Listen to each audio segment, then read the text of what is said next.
స్తోత్రం. హల్లెలూయా.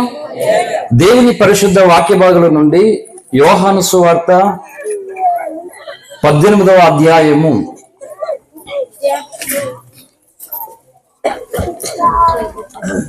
37-38 కలిసినటువంటి లేఖన భాగం నేనే మూలవాక్యంగా చదువుతున్నాను. దయచేసి పరిశుద్ధ బైబిల్ గ్రంథం ఉన్న వారందరూ తెరిచి చూడండి, లేని వారు శ్రద్ధగా ఆలకించవలసిందిగా ప్రభుపేట మనవి చేస్తున్నాను. అందుకు పిలాతు, నీవు రాజువా అని ఆయనను అడుగగా, యేసు, నీవన్నట్టు నేను రాజునే. సత్యమును గూర్చి సాక్ష్యమిచ్చుటకు నేను పుట్టి తిని, ఇందు నిమిత్తమే ఈ లోకమునకు వచ్చి తిని. ఈ పరిశుద్ధ వాక్య భాగం దేవుడు మన వెనుకడలో ఆశీర్వదించునుగాక. ఆమె. చిన్న మాట ప్రార్థన చేసుకుందాం.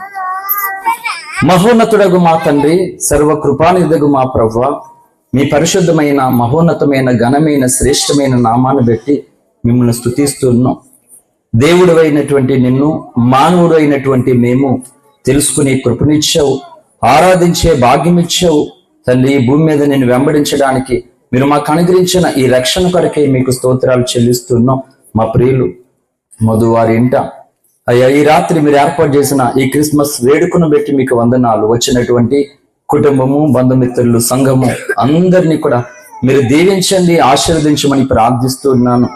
చదవబడినటువంటి లేఖనము ద్వారా ప్రభువా అందరికీ మీ కృప కలుగునట్లుగా, ఏ ఉద్దేశము కొరకు దేవుడివైన నీవు పరలోకమును విడిచి ఈ భూమండలం మీదకు మీరు అడుగు పెట్టారో ఆ ఉద్దేశము ప్రతి వారిలోనూ పరిపూర్ణంగా నెరవేరునట్లుగా నీ దాసుని నీ ఆత్మచేత అభిషేకించి అందరితో మీరే మాట్లాడి అందరికీ మీరు మాత్రమే కనబడి నీ కార్యములకు ప్రతి అడ్డును ఆటంకములన్నిటిని తొలగించి అయ్యా ఈ రాత్రి ప్రభువా ఇక ప్రజలందరికీ మేలు కలుగునట్లుగా మీ యొక్క వాక్యం అందరికీ నైనా వినబుద్ధిని పుట్టించి మీరే సకల మహిమ ఘనత ప్రభావాలు పొందుకోమని మా ప్రియుడును రక్షకుడైన యేసయ్య నామమున ఈ ప్రార్థన అడిగి వేడుకొంచున్నాము తండ్రి.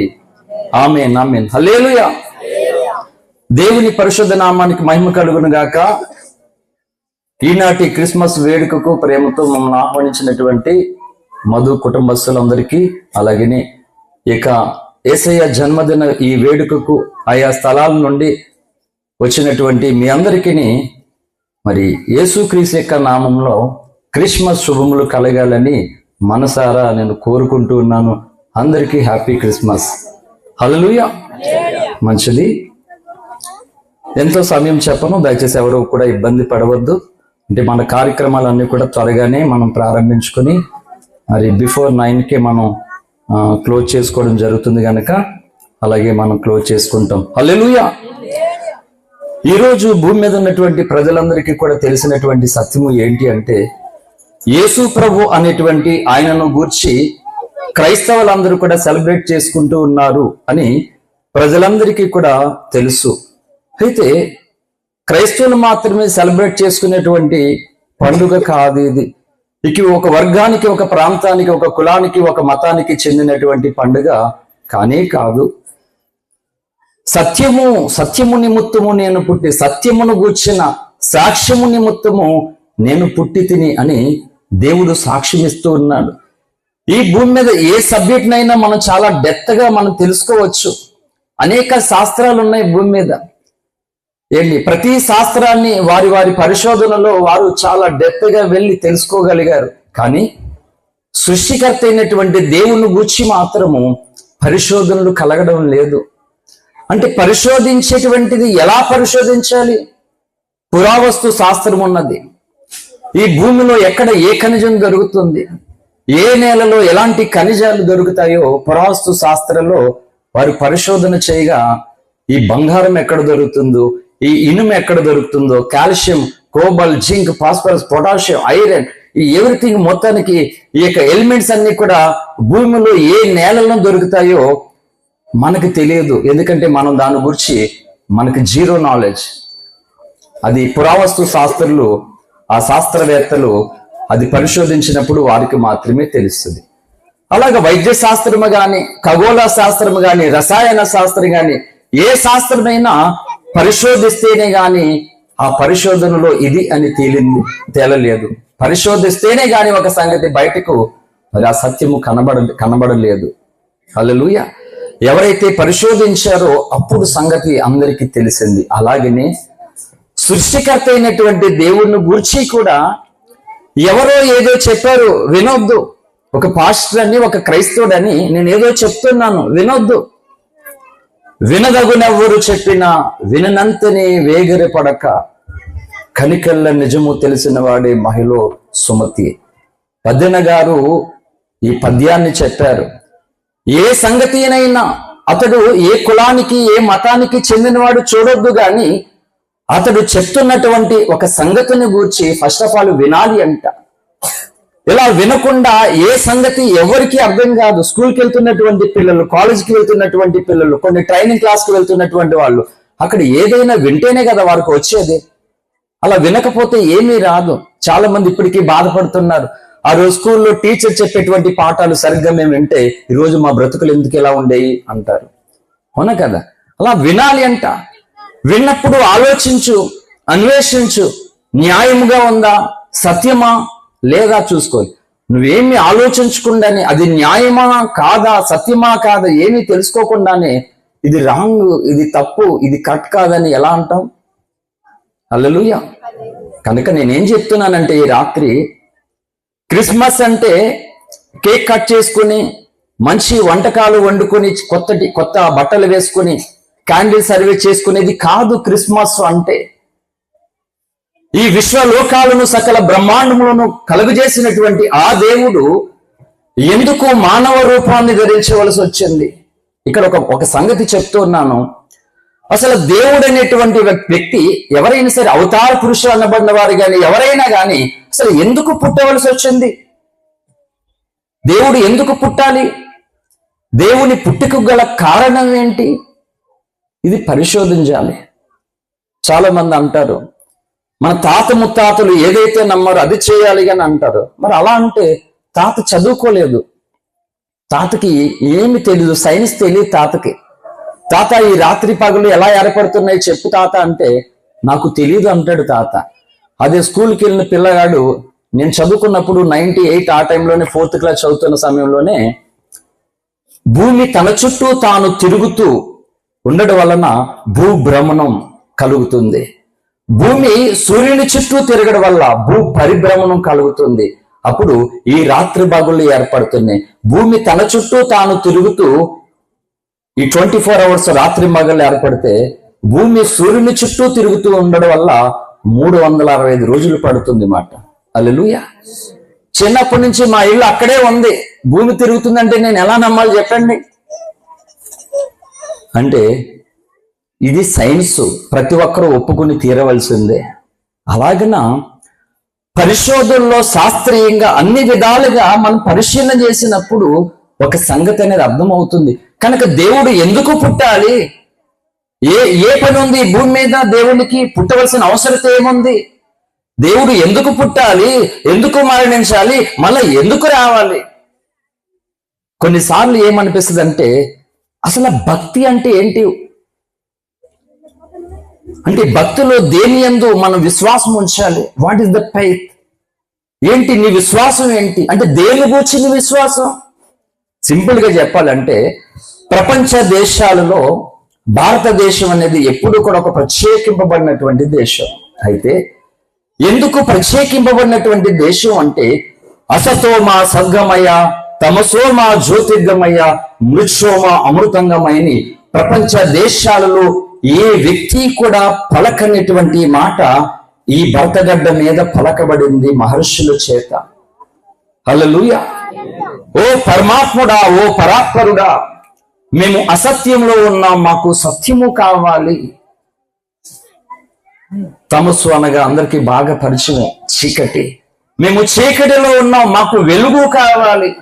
మృత్యోమ అమృతంగమయ్య, మేము మరణము చేత బంధింపబడి ఉన్నాం, మేము మృత్యువులో ఉన్నాం, మేము అమృత పుత్రులు కావాలి. అసలు నీవెవరు? ఎందుకు మరణం మాకు వస్తుంది? మరణం తర్వాత ఏం జరుగుతుంది అని ప్రార్థన చేయబడినటువంటి మొదటి గడ్డ ఈ ప్రపంచంలో ఈ భరత గడ్డ. అందుకు నా దేశం గొప్పది. హల్లెలూయా. భారతదేశం ఎందుకు గొప్పది అంటే పరమాత్ముని యొక్క ఆలోచనలు ఎరిగినటువంటి పుణ్యభూమి ఇది. పరమాత్ముని యొక్క గుణ లక్షణాలు ఎలా ఉంటాయో తెలిసినటువంటి పుణ్యభూమి ఇది.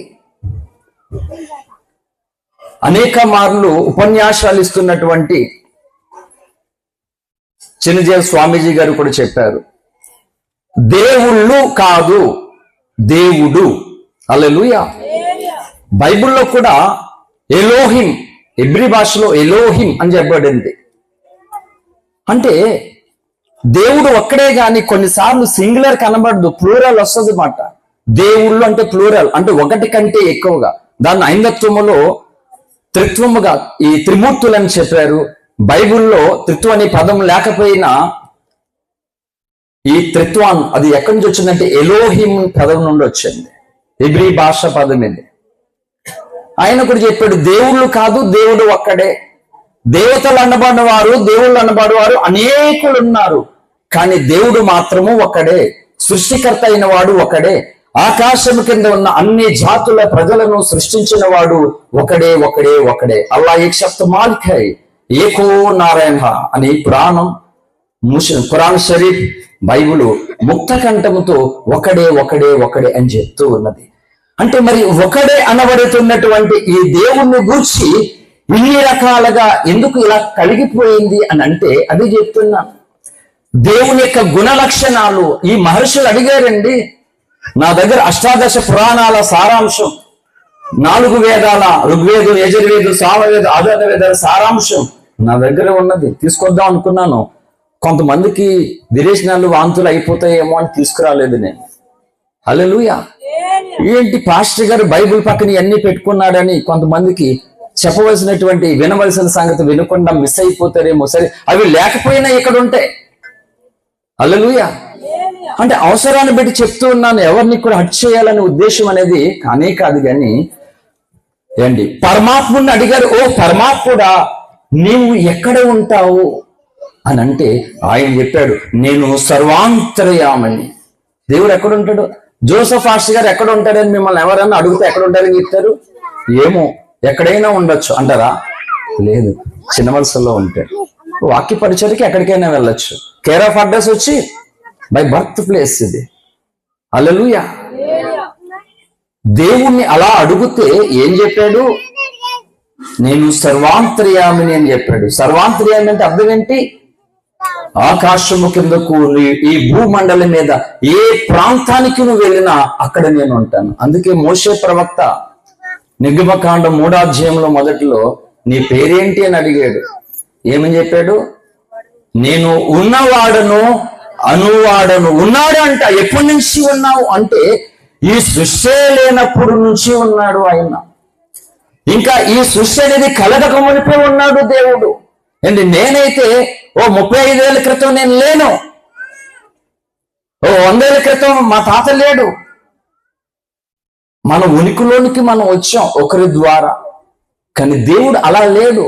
అందుకే నేను చెప్తున్నాను, బైబిల్ని అర్థం చేసుకోవడం అనేటువంటిది అంతా ఈజీ కాదు.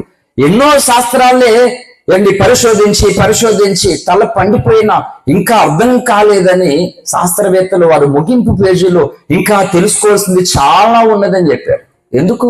మన గ్రహాలను గురించి భారతీయులుగా మనం ఎన్ని చెప్తాం? ఈ గ్రహాలు ఎన్నంట మనం ఈజీగా అందరూ చెప్తారు. ఎన్ని గ్రహాలంట? 9 గ్రహాలు, 9 అని అర్థం అంట. ఇప్పుడు సైంటిస్టుల దగ్గరికి వెళ్ళి అడగండి, ఇప్పుడు ఎన్ని గ్రహాలు? చాలా ఉన్నాయి. ఇంకా వన్ బై వన్ ఒకటి ఉనికిలోని కనబడుతూ ఉంది.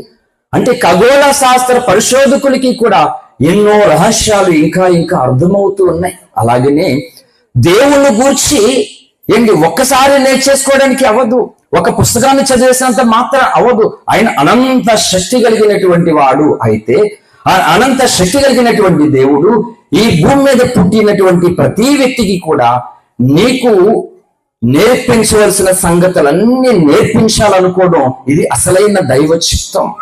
కొంతమంది అది నేర్చుకోవట్లేదు. అందుకే దావీదు భక్తుడు నీ చిత్తానుసారంగా ప్రవర్తించుట నాకు నేర్పుము అని ప్రార్థన చేశాడు. ఇది తెలివైన ప్రార్థన అండి. ఈరోజు దైవ చిత్తానికి వేరైన ప్రార్థనలే క్రైస్తవులు ప్రార్థన చేస్తూ ఉన్నారు. లోకంలో కూడా అలాగే వెళ్ళిపోతూ ఉంది. 143వ కీర్తన 9వ చరణం 10వ చరణం, నీవే నా దేవుడవు, నీ చిత్తానుసారంగా ప్రవర్తించుటకు నాకు నేర్పుము. చాలండి.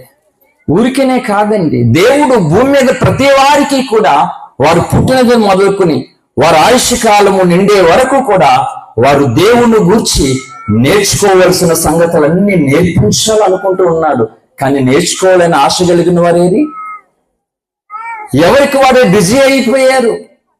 అంటే దేవుని విషయంలో బిజీ అయ్యారు, దేవుడికి వేరుగా ఉన్నటువంటి సంగతుల్లో బిజీ అయిపోయారు. మరి అన్ని నీకు ఎలా తెలిసిపోతాయి? ఎలా తెలిసిపోతాయి? దివారాత్రులు దేవుని యొక్క వాక్యాన్ని ధ్యానించేటట్టు మొదటి కీర్తనలో దావీదు భక్తుడు దివారాత్రులు అంట. మరి ఎప్పుడు పడుకున్నావు బాబు? నువ్వు డ్యూటీకి వెళ్ళలేదా?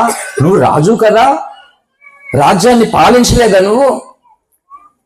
ఏంటి వాళ్ళు ఎలాంటి ఉన్నతమైనటువంటి పదవులలో వారు ఉన్నప్పటికీ వారు నిత్యము దేవుణ్ణి వెతుకుతూ ఉన్నారు. అందుకే మా ఆత్మీయ తండ్రి దైవజనులు రంజిత్ తోఫరి గారు క్రైస్తవము ఎలా ఉండాలి అని చెప్తూ ఆ మాట ఏమన్నారంటే, సింగిల్ గా ఉండడానికి వీళ్ళు నీవు ద్వంద్వదానం ఎత్తాలెట్ట. కొంత తెలుగు భాష సంస్కృతం కొంచెం దగ్గరగా ఉంటాయి కొన్ని వర్డ్స్. ద్వంద్వదానం అంటే ఏంటి అన్నట్లు కాదు. అంటే నీవే, అంటే ఒక పని మీద నీ ఐడియాలజీ ఉండిపోవడానికి వీల్లేదు, ఒక దాని మీద నీ కాన్సన్ట్రేషన్ ఉండిపోవడానికి వీల్లేదు. నీ పని నువ్వు చూసుకుంటావు, నీ పని నువ్వు చేసుకుంటావు. చదువుకునే వాళ్ళు, వర్క్ చేసే వాళ్ళు, బిజినెస్, జాబ్, మొత్తం ఏదైనా సరే ఇది చేసుకుంటేనే ఆధ్యాత్మికంగా స్పిరిచువాలిటీ విషయంలో నువ్వు వెతుకుతూ ఉండాలి మాట. అందుకనే మనకి ఆదికాండ 5వ అధ్యాయంలో అనోకుని పెట్టాడు దేవుడు. అనోకు ఏం చేశాడట? తన కుటుంబంలో కూడా కుటుంబ బాధ్యతను కలిగిన వాడిగానే ఉన్నాడు, సేమ్ టైము దేవునితో నడుస్తూనే వచ్చాడు. ఎక్కడ బ్రేకప్ కాలేదు అనోకుకి. కానీ ఈరోజు మన జీవితంలో ఏం జరుగుతుంది అంటే ఏంటి, దేవుణ్ణి గూర్చి తెలుసుకోవడానికి, దేవుని దగ్గరికి వెళ్ళడానికి మనం చాలా తక్కువ సమయాన్ని కేటాయిస్తున్నాం. మరి అలా కేటాయిస్తే దేవుడు అన్ని సంగతులు నీకు ఎలా నేర్పిస్తాడు? ఇక్కడ ఎవరైనా పెద్దవాళ్ళు ఇక్కడ కూర్చుంటే బాగుంటుంది. బలవంతులు అందరూ మీరు వెనకాల ఉండిపోతే బలహీనుడు నేను ఏమైపోవాలి? రెండు ఎవరొకరు బలవంతుడు. హల్లెలూయా. నన్ను చూసి ఎవరు భయపడరు అన్న, భయపడతారా? అందుకే ఒక పక్క వానబాలుడు, ఇంకో పక్క ఇంకొక బాలుడు ఉంటే నాకు ధైర్యం వస్తుంది. ఎందుకు వేసుకున్నాను అనుకుంటున్నారు ఈ కోటు? ఏంటి, 2 కారణాలు. ఒకటి చలేస్తుందేమో అని భయం, రెండోది నేను బాగా బక్కగా కనబడితే వాక్యం వినడానికి ఇబ్బంది పడతారేమో, కొంచెం పుష్టిగా కనబడదాం, తెలంగాణ యాసలో దొడ్డగా కనబడదాం అని అన్ని సెటప్ చేసుకుని వచ్చాను ఇక్కడికి. హల్లెలూయా, దేవునికి స్తోత్రం. నిజమే, దేవుడు మనకు తాను నేర్పించాలన్న సంగతులన్నీ నేర్పిస్తున్నాడు. కానీ బైబిల్ని మనం పరిశీలన చేస్తే యేసు ప్రభువు వారి కాలంలో శిష్యులు, అపోస్తులులే అన్ని సంగతులు నేర్చుకోలేకపోయారు వాళ్ళు. ఎందుకంటే వారికి దేవుడు నేర్పించాలనుకున్నాడట, కానీ వినే మనసు వారికి లేదంట. అలాగన ఏదైతే యేసు ప్రభువు వారు డిస్కంటిన్యూ చేసేసినటువంటి సంగతులను గూర్చి బైబిల్లో ఎక్కువగా అపోస్తులలో పేతురు గారు, ప్రభువా ఆ సంగతి ఏంటి, అది చెప్పావు కదా, ఆ ఉపమానం ఏంటి, అన్ని ఎక్కువ అడిగింది ఆయనే. పౌలు గారిని పక్కన పెడితే అపోస్తులలో ప్రథముడుగా పేతురు గారు ఎందుకు వచ్చాడు?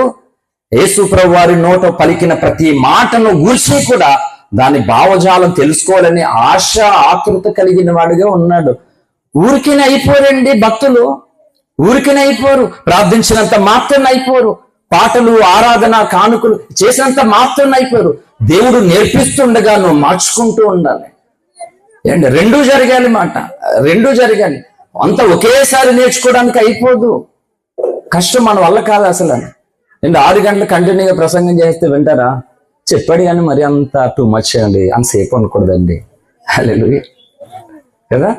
అదే 40 నిమిషాలు అనుకో, ఇంకా చెప్తే బాగుంది అంటే తక్కువ సమయం కాబట్టి ఇంకా చెప్తే బాగుంది. అది ఎక్కువ చెప్పాను అనుకో, బాగుంది కానీ మరి అంతసేపు అమ్మ, అంతేనా అక్క, ఏమైంది, వాట్ ఇస్ ప్రాబ్లం? హల్లెలూయా. చక్కగా దేవుని కొరకు పెట్టి చలి ఉందండి, లేదు, చక్కగా వినొచ్చు మాట. అందుకని చలి ఎక్కువగా ఉన్నప్పుడు రావులపాలెం దగ్గర జొన్నాడ, మొత్తం ఆ వాడ ఈ వాడ, ఆ వాళ్ళన్నీ పెట్టుకుంటూ వచ్చేసానమాట. చివరికి దగ్గరగా ఇక్కడికి అందుబాటులో ఉంటాయని దూరం అన్ని షెడ్యూల్ అన్ని ముందు పెట్టుకుంటూ వచ్చాడు ఇక్కడికి. నాకు కూడా దగ్గర టైంలో ఎక్కువ జర్నీ చేయకుండా ఫ్రీగా ఉంటుందని చెప్పేసి. హల్లెలూయా. కనుక నీవు వినడానికి ఎప్పుడైతే ఇంట్రెస్ట్ అనేది తగ్గిపోతూ ఉంటుందో నీకు దేవుని చిత్తం దూరం అయిపోతూ ఉంటది మాట.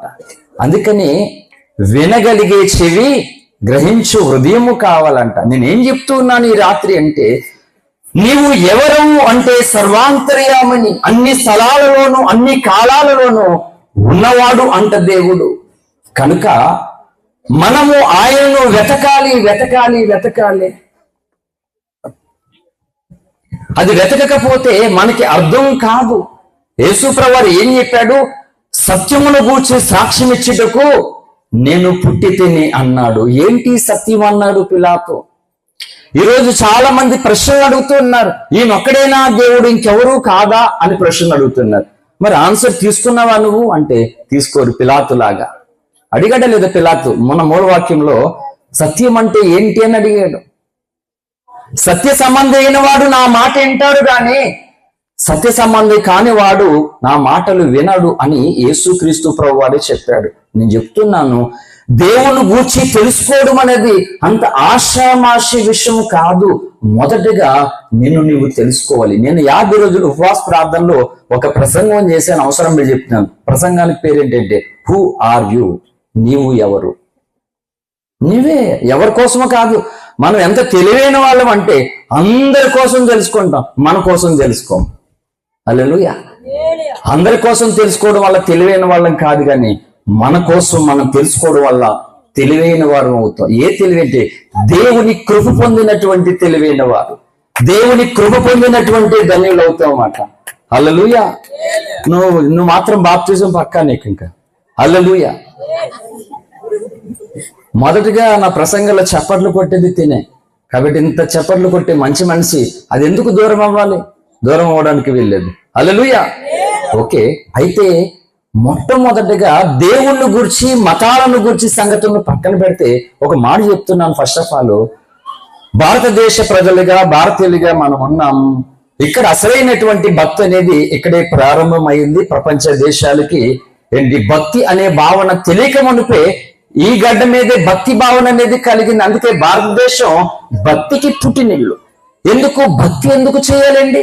ఎవరైనా సరే ఎందుకు భక్తి చేయడం అంటే మోక్షానికి చేరడము కొరకు, భగవంతుని దగ్గరికి, పరమాత్ముని దగ్గరికి చేరడము కొరకు భక్తి చేయాలి. భక్తి లేకుండా అక్కడికి ఎవరు కూడా వెళ్ళలేరు. అందుకు భక్తి చేయాలి. ఓకే, ఎలా చేస్తావు భక్తి అంటున్నా. ఈరోజు భారతదేశంలో ఏంటి, మేము 10th క్లాస్ చదువుతున్నటువంటి ఆ సమయంలో 2005 ఆ సమయంలో భారత రాజ్యాంగం 18 భాషలు గుర్తించింది. ప్రస్తుతం ఆ 18 కాస్త 22 భాషలకి వెళ్ళింది. ఇంకా ఈ భాషలు, ఆ భాషలో కొన్ని యాసలు కలిపితే 1300 పైచిలుకు భాషలు ఉన్నాయి భారతదేశంలో. ఏంటి మరి ఏంటి భారతీయులు మేము అని చెప్తున్నాం కదా. ఇన్ని భాషలలో ఎవరు భారతీయులు? క్రైస్తవులు కాదా భారతీయులు? ముస్లిమ్స్ కాదా? చాలా మతాలు ఉన్నాయి భారతదేశంలో. హిందూ, ముస్లిం, క్రిస్టియన్, జైన్లు, బౌద్ధులు, సిక్కులు చాలా ఉన్నాయి. జొరాస్ట్రియన్, బౌద్ధం చాలా ఉన్నాయి. ఎవరు భారతీయులు? తెలుగు, తమిళ, కన్నడ, మలయాళం, ఉర్దూ, జపనీ, చైనీ చాలా భాషలు కూడా ఉన్నాయి. అంటే ఇన్ని భాషలు ఉన్నాయి, ఎన్ని మతాలు ఉన్నాయి. అలాగే కులాలు కూడా చాలా ఉన్నాయి, వేలలో ఉన్నాయి కులాలు. సోదరులు అన్నారు, మనిషి ఎలా వచ్చాడో మొట్టమొదట ఈ సంగతి తెలుసుకోకుండా సాక్షాత్తు ఒకేసారి దేవుడి గురించి తెలుసుకోవాలంటే ఎవరికి అర్థం కాదండి. అందుకే చెప్తున్నాను, ఏబిసిలు రాకుండా ఇంకొకటి ఏదైనా జరుగుతుందండి? న్యాయంగా చెప్పండి. ఎవరైనా ఫస్ట్ ఆల నుండి నేర్చుకుంటారు, ఏబిసిడి నుండి నేర్చుకుంటారు. ఆ వచ్చిన తర్వాత ఒక వర్డ్, ఆ వర్డ్ సెంటెన్స్ గా ఫ్రేమ్ చేయడానికి అవుతుంది అన్నమాట. ఇవేమి లేకుండా ఇంకొక చేయడం ఎలా అవుతుంది? అలాగనే దేవుడు కూర్చున్నటువంటి ఆ సబ్జెక్టు అది అనంత జ్ఞానమైనది. మన బ్రతుకు కాలం అంతా కూడా సరిపోదు ఆ సంగతిని తెలుసుకోవడం. అందుకని మొట్టమొదటిగా ఏం చేయాలంటే మనల్ని గూర్చి మనం తెలుసుకోవాలి. అసలు ఈ భూమి మీదకి నరుడు అనేటువంటి వాడు ఎలా వచ్చాడు? ఏంటి మీరు అన్ని డిస్టర్బెన్స్ అయిపోవద్దు, మొత్తం నేనే చూడాలి. అందుకే వేరే కలర్ లో కనబడినేమని రెడ్ వేసుకుని వచ్చాను. రెడ్ బాగా ఎక్కడైనా కనిపిస్తుంది కదా, బాగా అవునే కదా. నల్ల షర్ట్ వేసుకుని ఎందుకు కలిసిపోతున్నా నాకే తెలియదు. ఇక్కడ ఏ ప్రేమ ఉంటుందో తెలియదు. అందుకని ఎందుకైనా మంచిది రెడ్ తీసుకొద్దాం, అందరి కళ్ళు కనబడతానని రెడ్ తీసుకొని వచ్చాను నేను. హల్లెలూయా. ఎవరు మాట్లాడొద్దు దయచేసి, వచ్చిన వాళ్ళు చక్కగా కూర్చోండి. మీరు వచ్చిన వాళ్ళకి మీరే డిస్టర్బెన్స్ చేస్తున్నారు. వాళ్ళు చక్కగా బాగానే వస్తున్నారు, మీరు ఒకసారి ఆ కళ్ళు అన్న చూసరికి వాళ్ళకి ఇబ్బంది అవుతుంది. మీరు నన్ను చూడండి. అయితే మానవుడు మనిషి ఎలా వచ్చాడు అనే దానికి పెద్దలు ఏం చెప్పారంటే చతుర్వర్ణం అనే దాన్ని చెప్పారు. ఏమని? తలలో నుంచి బ్రాహ్మణుడు వచ్చాడు అట్ట. ఎక్కడి నుండి? తలలో నుండి. ఈ భుజములో నుండి క్షత్రియుడు వచ్చాడట, రాజు. ఈ ఉదరం కడుపులో నుండి వైశ్యుడు వచ్చాడు, కాముట్లు అంటారు కదా, వాళ్ళు వచ్చారట. ఈ పాదాల నుండి శూద్రులు వచ్చారట. ఇది చెప్పారు. మనిషి ఎలా వచ్చాడు చెప్పు అంటే ఏంటి? ఒక మాట చెప్తున్నాను అంటే నేను అందరినీ గౌరవిస్తాను, అందరినీ ప్రేమిస్తాను. ఎందుకంటే భారతదేశము నా మాతృభూమి, భారతీయులందరూ నా సహోదరులని. India is my country, I love my country, I love my brothers and sisters. English లో చెప్పడానికి అంత అందంగా ఉండదు కొన్ని వర్డ్స్, అండ్ తెలుగులో చక్కగా ఎంత బాగుంటుందో. భారతదేశం నా మాతృభూమి, భారతీయులందరూ నా సహోదరులే.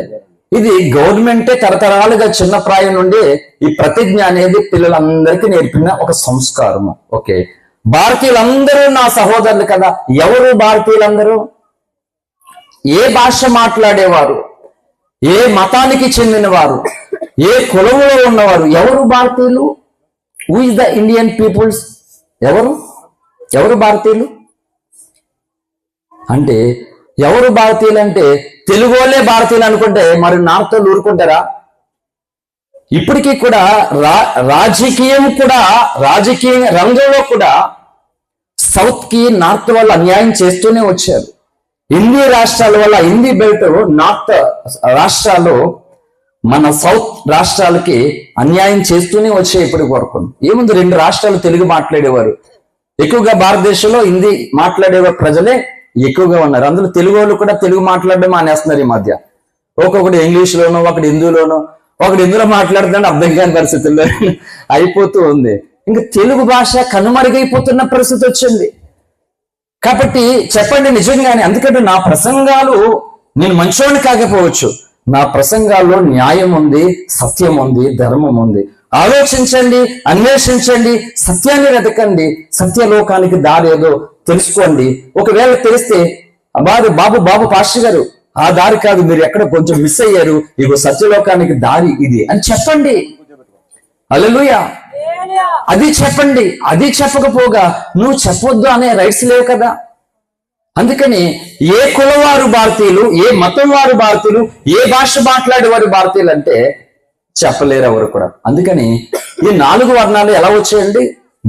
తలలోంచి బ్రాహ్మణుడు, భుజములో నుంచి క్షత్రియుడు, ఉదరములో నుంచి వైశ్యుడు, పాదాల్లో నుండి శూద్రుడట. మరి 5వ వాడు పంచువులు అన్నారు కదా, ఎక్కడి నుంచి వచ్చారు? గురుగారు అంటారు సంకలోంచి వచ్చారా అంటారు. హల్లెలూయా. ఎక్కడి నుంచి వచ్చారు వీళ్ళు అంటే? న్యాయం లేదా? నువ్వు అనుకున్న దాన్నే తప్పగాని ఇది అందరూ అనుకోవడానికి ఆధారం ఏది చూపరా? ఎప్పుడు బైబిల్ చెప్పింది గుడ్డిగా ఏ వ్యక్తిని నమ్మమని చెప్పలేదు బైబిల్. గుడ్డిగా ఏ వ్యక్తిని కూడా నువ్వు ముంచిన బాప్తిజం పొందమని చెప్పలేదు బైబిల్. నమ్మి, మార్కు సువార్త 16:16లో నమ్మి బాప్తిజము పొందిన వాడు రక్షింపబడును. ఏవి నమ్మాలి? అందుకంటున్నాను, 5వ గ్రంథాలలో మహర్షులు, జ్ఞానులు, యోగి పుంగవులు పలికినటువంటి ఈ శ్లోకాలు ఉన్నాయి చూసారా? అసతోమ సద్గమయ, తమసోమ జ్యోతిర్గమయ, మృత్యోమ అమృతం. ఇలాంటి విశ్వ రహస్యాలన్నిటినీ కూడా తెలుసుకున్నారు. భగవంతుడు కూర్చున్నటువంటి లక్షణాలు 1 పేతురు 2:9 అదే చెప్పింది. చీకటిలో నుండి ఆశ్చర్యకరమైన తన వెలుగులోనికి మిమ్మల్ని పిలిచిన వాని గుణాతిశయములను అని చెప్పింది బైబిల్. ఏంటి? దేవుడికి ఏముంటాయంట? గుణాలు ఉంటాయట. హల్లెలూయా. గాలి ఉందా లేదా అంటే ఏం చెప్తారు అందరూ అండి? రాత్రులు పడుకున్నప్పుడు మీద నొక్కేసే గాలి కాదండి. గాలి అంటే ఇంకా ఒకటే గాలి అనుకోవద్దు. హల్లెలూయా. ఒకవేళ ఎవరికి ఏమన్నా అలా జరిగితే నా దగ్గర పంపించేయండి, నిజమే, రాసుకుంటాను. గాలి కంటికి మనం పీల్చుకుని జీవించేటువంటి జీవవాయువు ఉన్నదా లేదంటే అందరూ ఉన్నదని చెప్తారు. మరి చూపించు అంటే చూపిస్తారా?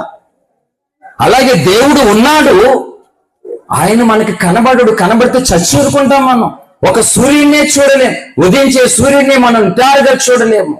అలాగనే సూర్యుడిని కలుగు చేసినటువంటి ఆయనను, ఆ మహిమను మనము చూడలేము. మోషే వంటి ప్రవక్తే చూడలేకపోయాడట. వెనక పార్శ్వమున దేవుడు కనిపిస్తే మాట్లాడాడు దేవుడు మోషేతోటి. హల్లెలూయా. కనుక దేవుని లక్షణాలు కొన్ని ఉన్నాయి. ఆ లక్షణాలు మనం ఏం చేస్తున్నామంటే, ఒక్కొక్క లక్షణం గాలి వంటి వాడు, ఈయన గాలి దేవుడు. దేవుడు నీ దేవుడైన యెహోవా దహించు అగ్ని అయి ఉన్నాడని చెప్పింది బైబిల్. అందుకని సోదరులు, పురాణాల్లో కూడా దేవుడు అగ్ని దేవుడు, వాయు దేవుడు.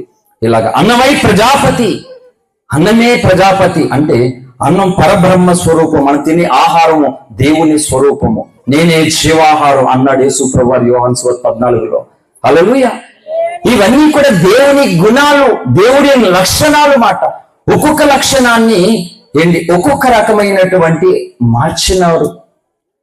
దీని గురించి ఏమైందంటే, అందరూ చెప్పినట్లుగా, అందరూ నమ్ముతున్నట్లుగా ఒకడే ఇంతమందిగా ఎలా మారగలిగారంటే, మారలేదు. ఒకడే ఎప్పుడు కూడా. ఆయన నిన్న నేడు నిరంతరము కూడా ఎలా ఉన్నాడట? ఏకరీతిగానే ఒకేలాగానే ఉన్నాడు. ఆయన మారలేదు ఎప్పుడు కూడా. మనుషులు మారారేమో గాని దేవుడు ఏ కాలంలో ఎన్నడూ కూడా మారని వాడిగానే ఉన్నాడు. మనమే మారిపోతున్నాం పరిస్థితులను చూసుకుంటూ. హల్లెలూయా. అంటే చెప్తున్నాను, మనిషి ఎలాగొచ్చాడు అనేది క్లారిటీ లేదు. ఇంకా మనిషి ఎలాగొచ్చాడో క్లారిటీ నువ్వు తెలుసుకోలేదు. నువ్వు దేవుడి కోసం మాట్లాడడం ఏంటి అంటే అది చాలా చాలా పెద్ద సబ్జెక్ట్. అది ఈ భూమండలం మీద ఎన్ని సంగతులైనా, ఎంత జ్ఞానమైనా మానవుడు పొందవచ్చు, కానీ దేవుడు కూర్చున్నటువంటిది అది ఇంకా అపారిమితమైనది అంట. హల్లెలూయా. అది ఇంకా జ్ఞానానికి మించినటువంటిది మాట.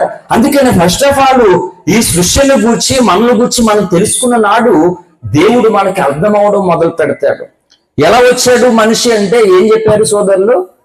తలలోంచి వాళ్ళంట, భుజాల్లోంచి వీళ్ళట, కడుపులోంచి వీళ్ళు, దీంట్లో. ఇదేమన్నా న్యాయమేనా?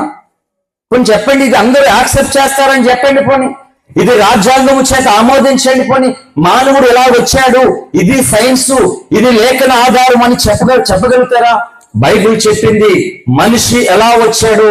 బైబిల్ చెప్పింది ద బుక్ ఆఫ్ జీనిసస్, ఆది కాండంలోనికి రండి. బైబిల్ చెప్పింది. బైబిల్ చెప్పని సంగతి ఏది లేదు. ఆది కాండము 2వ అధ్యాయము 7వ వచనం. దేవుడైన యెహోవా నేలమంటితో నరుని నిర్మించి వాని నాసికారంధ్రంలో జీవవాయువును ఊదగా నరుడు జీవాత్మ ఆయను. హల్లెలూయా. మనిషి ఎలాగొచ్చాడట?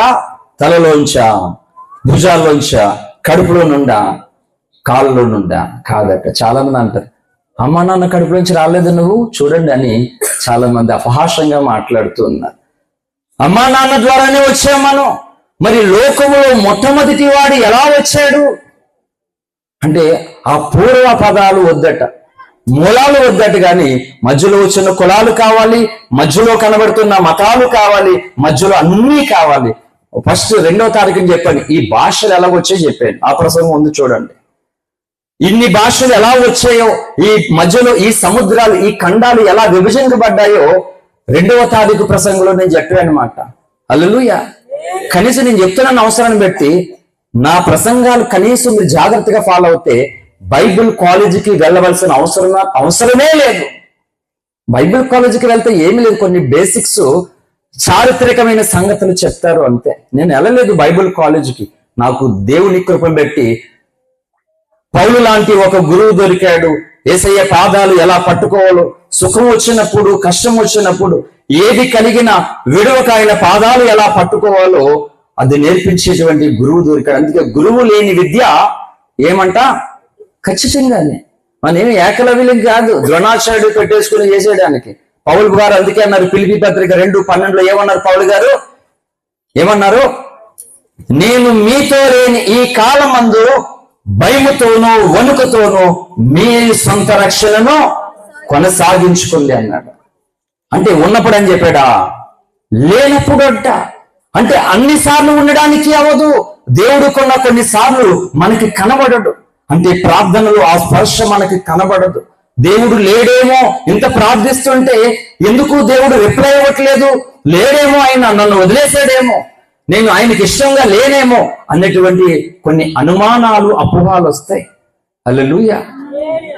కాబట్టి దేవుడు మొట్టమొదటి మనిషి ఎలా వచ్చాడో బైబిల్ చెప్పిందండి. నేను ఆశ్చర్యపోయాను బైబిల్ చదివినప్పుడు. చిన్నప్పటి నుంచి కూడా ఇదే, చాలా మందిని, మా తాతయ్యని అందరిని అడిగేవాడిని, తాత మనుషులు ఎలాగొచ్చారు, మనం ఈ కులం వాళ్ళమా, ఎలా వచ్చింది ఈ కులం, మనం ఇంకొకరు ఆ కులం అంటున్నారు కదా, అంటే మన వాళ్ళు ఒకటి కాదా, వీళ్ళు ఎందుకు ఈ కులం అయ్యారు, మనం ఎందుకు ఈ కులం అయ్యాం, ఈ కులాలు ఎలా వచ్చాయంటే ఈ ఎక్కడికి వచ్చినాయిరా నీకు అని అన్నారు. చిన్నప్పటి నుంచి ఎందుకో ఈ తెలుసుకోలేని ఆశ నాకేంటంటే ఈ ఫస్ట్ నుంచి ఈ కులపిచ్చి అనేది లేదు నాకు. హల్లెలూయా.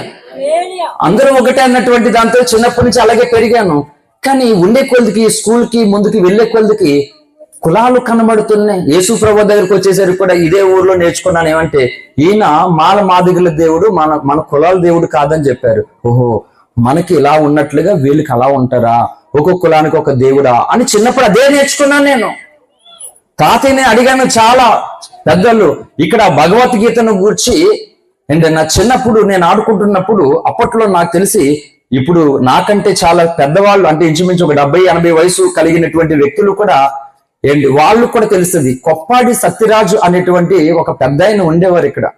ఆయన భగవద్గీత చదివి అందులో ఉన్నటువంటి సంగతులు ఆ ఏటుగడ్డి దగ్గర తన తరంలో వాళ్ళకి చెప్తుంటే, అప్పుడు చిన్నపిల్లవాడిని, ఆయన చెప్తున్న సంగతుల కోసం ఆడుకుంటేవాడిని, అక్కడికి వెళ్ళి వినేవాడిని నేను.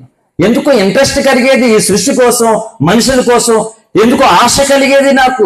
కానీ ఈ కులాలు ఏంటి, ఒకరినొకరి కులాల పేరిట మనం వేరు వాళ్ళు వేరు అంటున్నారు. ఇది ఎలా వచ్చింది, ఎక్కడి నుంచి, కొన్ని దానికి ఎక్కడైనా ఆధారం ఉందా ఏంటి, ఏమైనా చూపెడదండి, ఎవరు చూపించలేదు. చివరికి మనిషి కోసం తెలుసుకోవాలని ఆశ. అసలు మనం ఎలా వచ్చాం, అమ్మ కడుపులో, వాళ్ళమ్మ కడుపులో, ఓకే. కానీ అసలు ఆ మనిషి ఫస్ట్ నుంచి ఎలా వచ్చారు అంటే, సైన్స్ కూడా ఈ విషయంలో చిన్న పిల్లలా అయిపోయింది. ఏం చెప్పింది సైన్స్?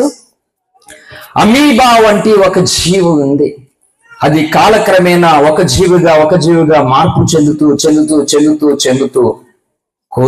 కోతిలో నుండి ఎక్కడికి వచ్చాడట, ఈ డార్విన్కి బైబుల్ పరిచయం ఏమీ లేనప్పుడు. అందుకే చెప్తాను, బైబుల్ ఈ ప్రపంచంలో ఎన్ని శాస్త్రాలైతే ఉన్నాయో అన్ని శాస్త్రాలను తనలో కలిగినటువంటి ఏకైక గ్రంథము బైబుల్ గ్రంథం. గట్టిగా హల్లెలూయా. ఇది నేను క్రైస్తవులను చెప్పట్లేదు, ఇది అన్ని శాస్త్రాలను గూర్చి కూడా, ఖగోళ శాస్త్రం గూర్చి కానీ, రసాయన శాస్త్రాన్ని గూర్చి, అస్ట్రాలజీ, న్యూమరాలజీ అంటే గ్రహాల కోసం ఉంటాయి, కొన్ని పొడి ఉంగరాలు ఉంటాయి కదా, అది కూడా ఉంది బైబిల్లో, యోబు గ్రంథంలో న్యూమరాలజీ కోసం కూడా చెప్పింది. ఈ భూమి మీద ఎన్ని శాస్త్రాలైతే ఉన్నాయో అన్ని శాస్త్రాలను గూర్చి కూడా ప్రారంభము ముగింపును కూడా చెప్పగలిగినటువంటి దివ్య అద్భుతమైనటువంటి వేద గ్రంథము బైబిల్ గ్రంథం. ఇదంతా ఆషామాషి విషయం కాదు. ఈరోజు చాలా మంది, ఎందుకంటే ఒక మాట చెప్తాను, నేను ఏ మత గ్రంథాన్ని విమర్శించను కూడా. ఉన్న సంగతిని తెలుసుకోవాలి, సత్యాన్ని తెలుసుకోవాలి, దాన్ని ఎదుటి వారితో షేర్ చేసుకోవాలి, అంతే. హల్లెలూయా. ఏంటి వాతావరణ శాఖను గూర్చి ప్రభుత్వాలు మనకి ముందుగానే వాతావరణ మెసేజ్ పంపిస్తున్నారు. ఇప్పుడు రిలయన్స్ వచ్చింది, కొంచెం మబ్బులు పడితే చాలు, వర్షం పడితే చాలు, మనకి మెసేజ్లు వస్తున్నాయి లేదా, మొత్తం ఈ ఏరియా అందరికీ కూడా, చుట్టుపక్కల ప్రాంతాలందరికీ కూడా మెసేజ్లు వస్తున్నాయి. ఎందుకు మెసేజ్లు ఎందుకు ఇవ్వాలి అంటే, ఈ ప్రాంతంలో, ఈ పరివాహ ప్రాంతంలో, ఈ అడవి ప్రాంతంలో, ఈ కోస్తా ప్రాంతంలో ఉన్నామో, మీరు సముద్రానికి దగ్గరగా ఉన్నారు. ఏ సమయంలో సముద్ర తీవ్రత వాయుగుండంగా ఉప్పునిగా మారితే లోతట్టు ప్రాంతాలు మునిగిపోతే బీ అలర్ట్, జాగ్రత్తగా మీరు సిద్ధపడండి. వాతావరణ శాఖ కూడా చాలా వర్షం, వాయుగుండం వచ్చింది, ముంతాజ్ తుఫాన్ లాగా ఇంకో తుఫాన్ ఏదో వచ్చింది, జాగ్రత్తగా ఉండండి. కొన్ని రోజులు కరెంట్ ఉండదు, వాటర్ రాదు, జాగ్రత్తగా. చిన్నపిల్లలు ఉన్న వారందరూ పాలు, బ్రెడ్, ఫుడ్ జాగ్రత్తగా స్టోర్ చేసుకోండి. ఎందుకు చెప్తున్నారు వాళ్ళు? పని పాట లేకనా? కాదు కదా. అంటే కలగబోతున్న ఒక విపత్తు నుండి నేను జాగ్రత్త పడాలి అని. ఎందుకుంది వాతావరణ శాఖ? ప్రజలను అప్రమత్తం చేయడానికే కదా, ప్రజలకు ఉపయోగపడడానికే కదా. గ్రంథాలు కూడా ఎందుకు ఉన్నాయంటే, ఈ భూమి మీద మానవుడు ఎందుకు పుట్టాడో, ఎందుకు బ్రతుకుతున్నాడో, ఎందుకు చనిపోతున్నాడో తెలియని వారిగా తరాలు అలా గతించిపోతున్నాయి గనక అలా లేదు.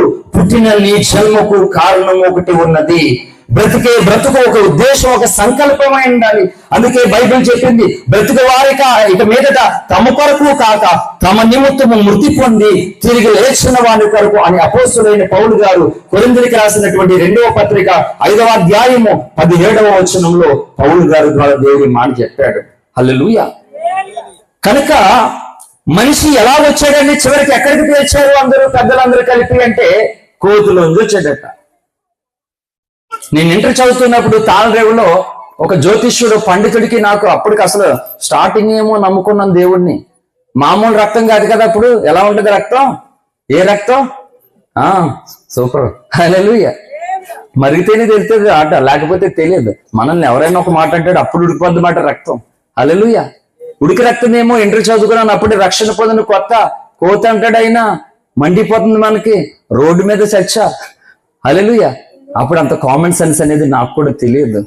హల్లెలూయా. కొన్నిసార్లు నవ్వుకుంటానమాట. కోతులోంచి వచ్చాడట. ఒక మాట చెప్తున్నాను, కోతులోంచి మనిషి వచ్చాడనేది న్యాయమే అయితే, వాస్తవమే అయితే, సత్యమే అయితే, ఇప్పుడు కోతులోంచి కోత వస్తుందా? మనిషి రావాలా? ఏ జీవరాశి నుంచి అదే ఎందుకు వస్తుంది?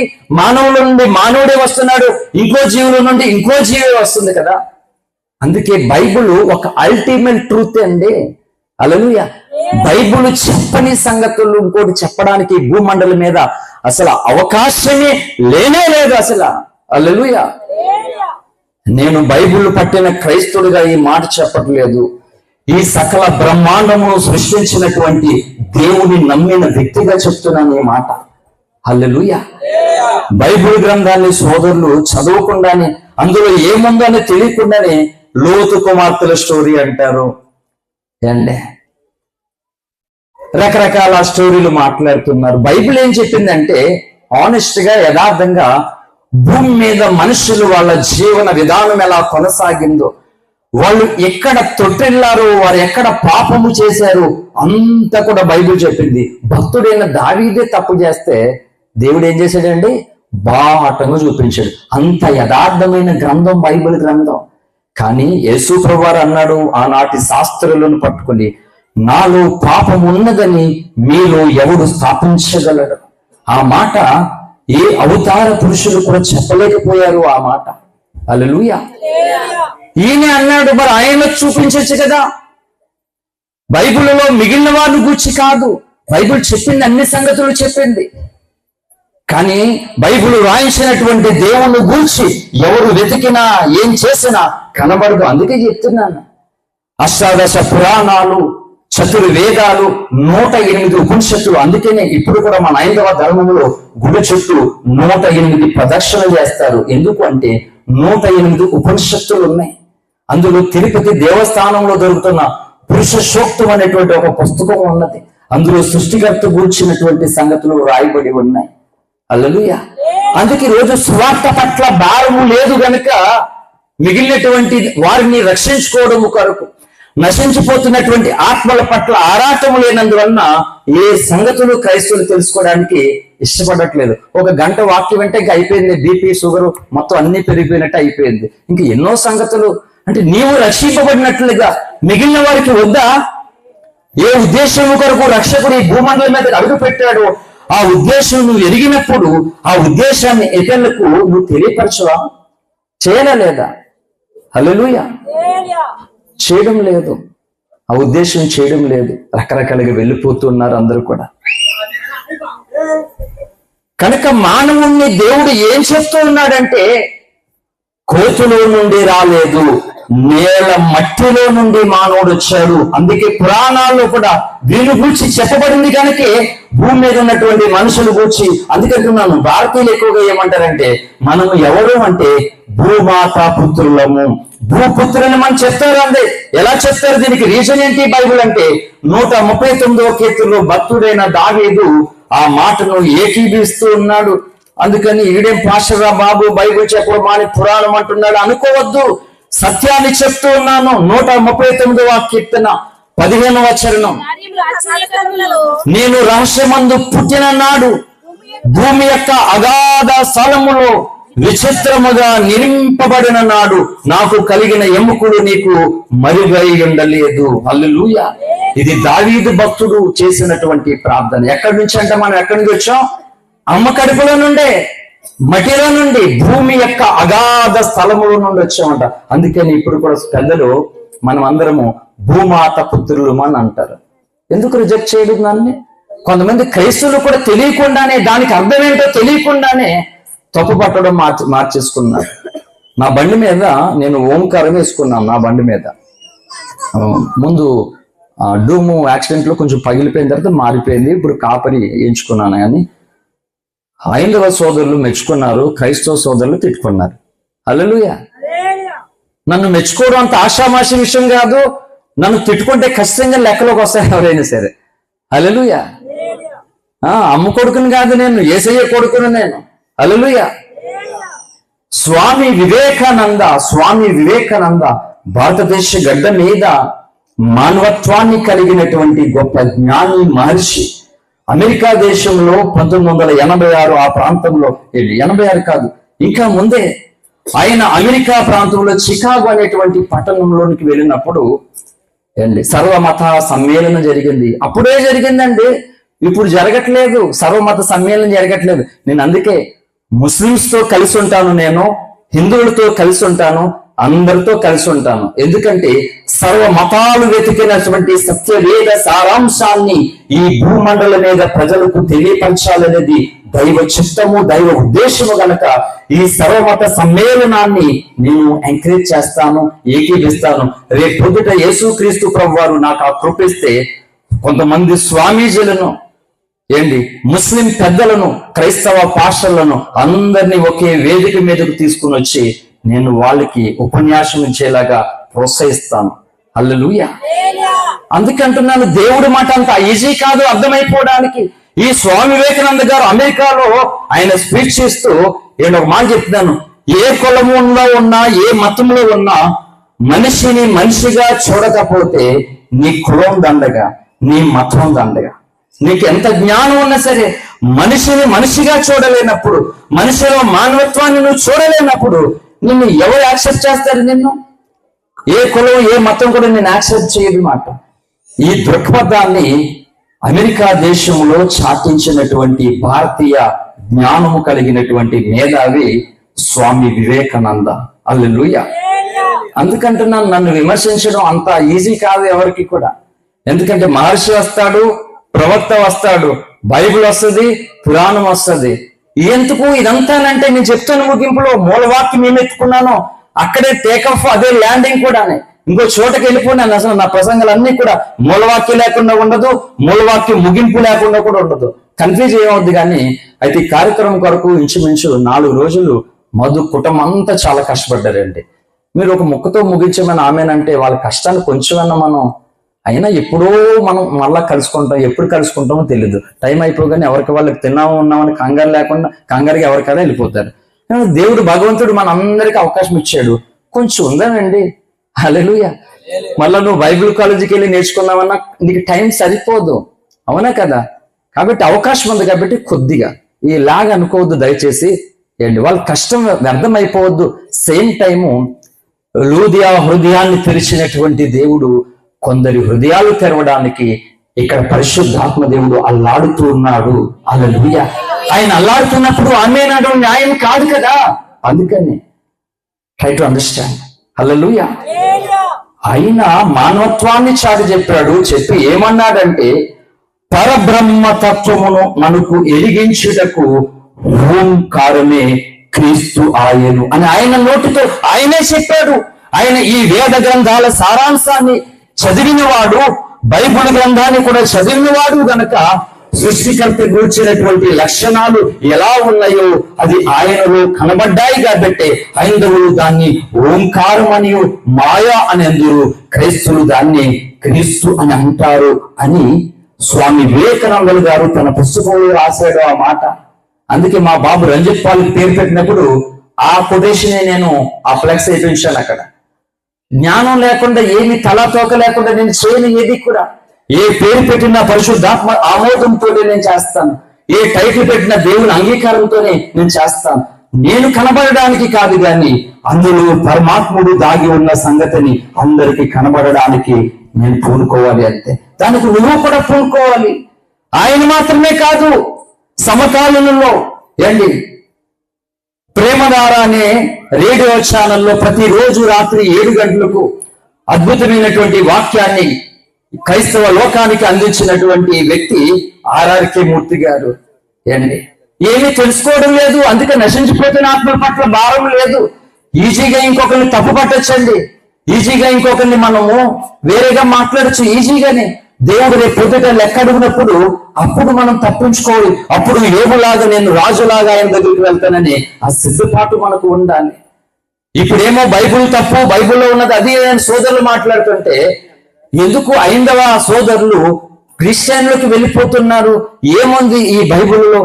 నా దేశాన్ని నేను ప్రేమిస్తున్నాను గనక ఈ ప్రజలందరికీ నేను బైబిల్ చదివి, నాయనలారా మీరు బైబిల్ దగ్గరికి వెళ్ళొద్దు, అది మనకు వద్దు, మన సాంస్కృతిక సాంప్రదాయం కాదు, కాబట్టి మీరు ఇందులోనే ఉండాలని ఈ ప్రజలకి నేను చెప్పాలని ఆర్ఆర్కే మూర్తి గారు బైబిల్ చదవడం మొదలు పెట్టాడు. సువార్త అవసరమే, కొన్ని సంగతులు మీరు ఇదివరకు విన్నా కానీ అవసరమే.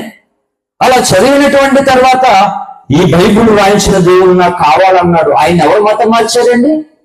ఎవరైనా డబ్బు ఇచ్చి ప్రలోభాలు గురి చేసి మార్చారా? జ్ఞానము కలిగిన పండితుడు, చరిత్ర చూడండి కావాలితే ఆర్ఆర్కే మూర్తి గారి చరిత్ర చూడండి. నిష్ఠ కలిగినటువంటి ఐదవ పండితుడు ఆయనకి ఎందుకండి ఈ బుక్? దీన్ని నల్లట అనే ఒకరు, దీనిలో బూతులు ఉన్నాయని మరొకరు, రకరకాలుగా మాట్లాడారు. మరి అంత పండితుడు, వేద పండితుడు ఆయన, అంత జ్ఞానము, దేశం మీద ఉన్న ప్రేమ, దేశ ప్రజలను మేలు కలగాలి, సర్వేజన సుఖినోభవంత నినాదానికి అసలైనటువంటి వారసుడు ఆయన. మరి ఆయన బైబిల్ చదువుగానే ఎలా మారిపోయాడు? ఎవరు మార్చేశారు ఆయన్ని? వెళ్ళారు ఆనాటి పెద్దలు. అంతెందుకు, ముస్లిం ఖురాన్ షరీఫే చదివి యేసుక్రీస్తును రక్షకుడిగా అంగీకరించిన వాళ్ళు కూడా ఉన్నారు. నా దగ్గర కూడా ఉంది, మీరు వెళ్తే రండి ఒకసారి ఖురాన్ పరిచయం చేస్తాను మీకు. ఖురాన్ ఎలా పడతాలో చదవకూడదు, బైబిల్ చదవడం ఈజీ కాదు. హల్లెలూయా. అందుకంటున్నాను, దేవుడు ఎంత కృప చూపుతున్నాడో తెలుసా? చాలా గ్రంథాలు చాలా నిష్ఠతో తలస్నానం చేసి చాలా వాళ్ళు కొంత సమయం చాలా మనోనిగ్రత కలిగి ఎవరితో మాట్లాడకుండా వారి కంటి చూపు, నోటి మాట, చెవితో విన్నటువంటి మాటలు ఏది కూడా తప్పు లేకుండా జాగ్రత్తగా చూసుకుని అప్పుడు ఆయా మత గ్రంథాలను వాళ్ళు చదువుతారు. కానీ మనం మాత్రం, క్రైస్తవులు మాత్రం ఎలా పడతాలని చదివేస్తాం. కృప చూపెడుతున్నాడు ఆయన మనకి, లేకపోతే మనం చాలా భయంకరమైన ప్రమాదంలోకి వెళ్తాం. అలా జరగట్లేదంటే కారణం ఏంటంటే ఆయన కృప మన మీద ఉన్నదని అర్థం. మిగిలిన వాళ్ళు అలా చదవడానికి సాహసం చేయరు, చదవకూడదు, తప్పు, అది అపచారం అంటారు. అంటే భయం ఉంది వాళ్ళకి, మనకి వదిలేస్తున్నాం భయం. ఆయన ఆర్ఆర్కే మూర్తి గారు అలాగా ఈ వేదాలు అన్ని చదివి బైబిల్ చదివి పరమాత్ముడు సృష్టికర్త అయినటువంటి దేవుడు కూర్చున్నటువంటి సంగతులు అక్కడ వ్రాయబడిన ఏవైతే ఉన్నాయో ఇక్కడికి అక్షరాలు కనబడుతున్నాయి. ఈయన మానవ జాతికి కావలసినటువంటి రక్షకుడు అని యాక్సెప్ట్ చేశాడు, బాప్టిజం తీసుకున్నాడు, అద్భుతమైన దైవ సేవ చేసి ప్రభు దగ్గరికి వెళ్ళిపోయాడు ఆయన. హల్లెలూయా. వెళ్ళిపోతున్నారు ఈ రోజు అందరూ. వెళ్ళిపోవడం ఈజీనే కావచ్చు, వెళ్ళిన తర్వాత ఉంటుంది అసలైన పండుగ. అక్కడ సామెత ఉంటుంది, ఏ సామెత? ఇల్లు అడగగానే పండుగ కాదంట, ముందుంది ముసలి పండుగ అంటారు. అలాగా రక్షణ పొందేశాను, నేను వెళ్ళిపోతాను ఏసై దగ్గరికి అనుకుంటున్నారు. కాదు, చాలా దండగే, చాలా ప్రమాదం పొలిచి ఉన్నది. మనకి అది అర్థం కావడం లేదు. కనుక ఈ రాత్రి నేను అందరికి ఇస్తున్నటువంటి ఒక స్పష్టత ఏంటి, ఒక జస్టిఫై ఏంటంటే, మానవుడు తలలోంచి రాలేదు, భుజంలోంచి రాలేదు, ఉదరం నుంచి రాలేదు, కాళ్ళలోంచి రాలేదు, కోజలో నుండి రాలేదు, కానీ మట్టిలో నుండే మొదట మానవుడు వచ్చాడు. అందుకని 14 element of the human body. Hallelujah. మానవ శరీరంలో 14 ఎలిమెంట్స్ ఉన్నాయి, 14 మూలకాలు ఉన్నాయి. చాలా కాల క్రితం చెప్పాను ఈ సంగతి. 14 మూలకాలు మనం ఉన్నాయి. ఏంటి ఆ మూలకాలు అంటే?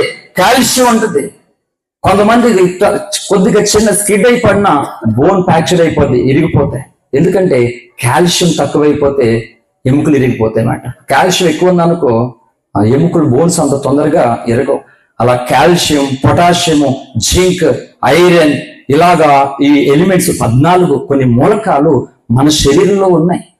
ఎలాగొచ్చాయి శరీరంలోకి అంటే, ఏదైనా తోటలో దేవుడే యెహోవా నేల మట్టిని తీసినప్పుడు ఇన్ని మూలకాలు కలిగినటువంటి మట్టి ఎక్కడైతే ఉందో, ఏ మట్టిలో ఏ మూలక ఉందో ఆ మట్టి అంతటిని తీసుకుని వచ్చి ఈ 14 మూలకాలు కలిగినట్లు. అందుకే శరీరంలో అంత స్కిన్ బాడీ అంతా ఒకలాగా ఉండకపోవడానికి కారణం ఏంటి? ఈ 14 మూలకాలు ఎక్కడెక్కడ దొరుకుతుందో అక్కడి నుండి దేవుడు తీశాడు. ఏ తోటలో మట్టిని తీసి నేల మట్టిని తీసాడు దేవుడు అంటే, ఒక మట్టిని తీసి బొమ్మను చేసేసి నాశకరంగా జీవ అని ఊదేస్తే అయిపోలేదు మనిషి.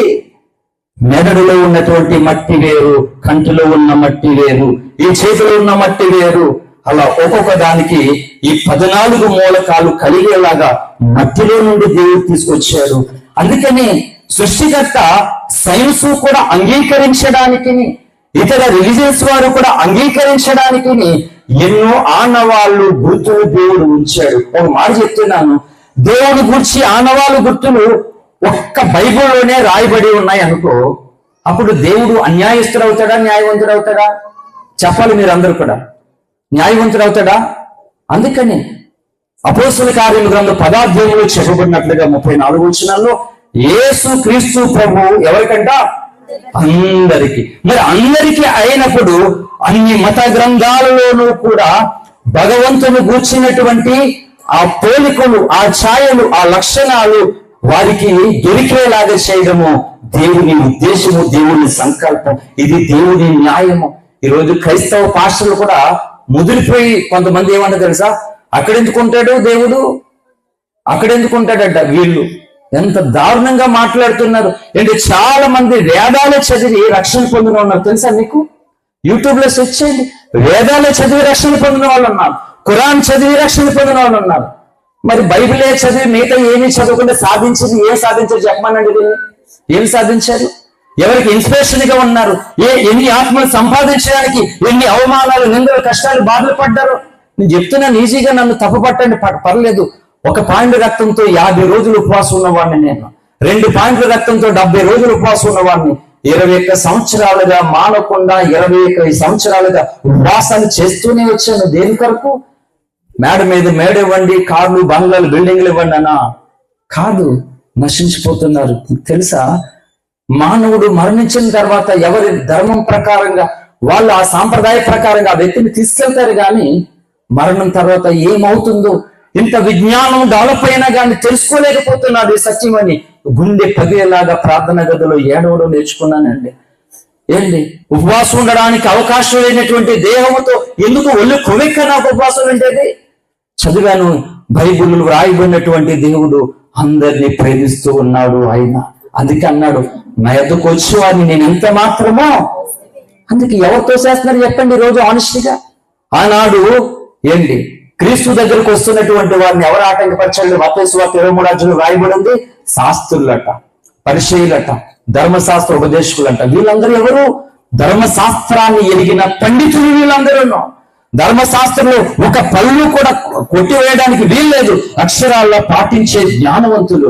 వీళ్ళు ఏం చేశారంటే క్రీస్తు దగ్గరికి అనేకులు రాకుండా ఆ ద్వారానికి అడ్డుబండ్లా ఉన్నారట. నిజంగా చెప్తున్నాను యథార్థంగా, ఈ రోజు అనేకులకి క్రీస్తు ప్రేమ, క్రీస్తు రక్షణ సువాసన కనబడకపోవడానికి, దొరకకపోవడానికి అడ్డుగా కూడా ఇలాగే క్రైస్తవుల్లో కొందరు అలా తయారైపోతున్నారు. మనం అనుకోవాలి, ఎప్పుడు నువ్వు చేయవలసిన కార్యానికి నేను అడ్డుగా ఉండకూడదు అనేది ఒక తీర్మానం మనకు ఉండాలండి. హల్లెలూయా.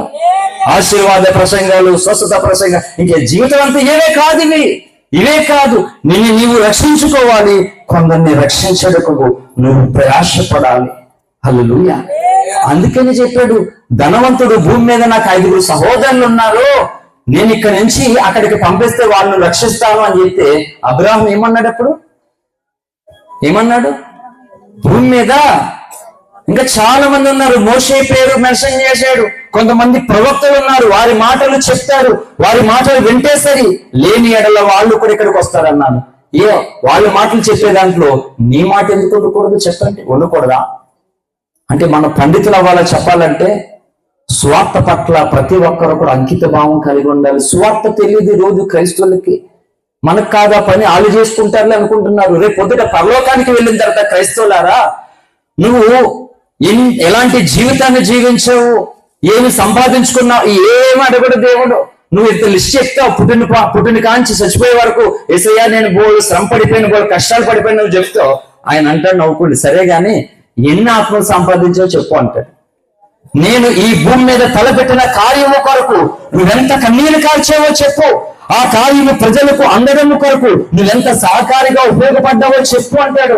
అందుకే మన జీవితంలో అనేక క్రిస్మస్ వెళ్ళిపోయి కానీ ఇది ఒక నూతన క్రిస్మస్ గా మనం గుర్తుండిపోవాలి.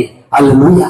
ఈ క్రిస్మస్ లో ఒక సమర్పణ మనకు ఉండాలి. ఏంటి అంటే సృష్టికర్త అయినటువంటి దేవునికి ఈ రోజు నుంచి నేను ఉపయోగపడే ఒక పాత్ర కావాలి.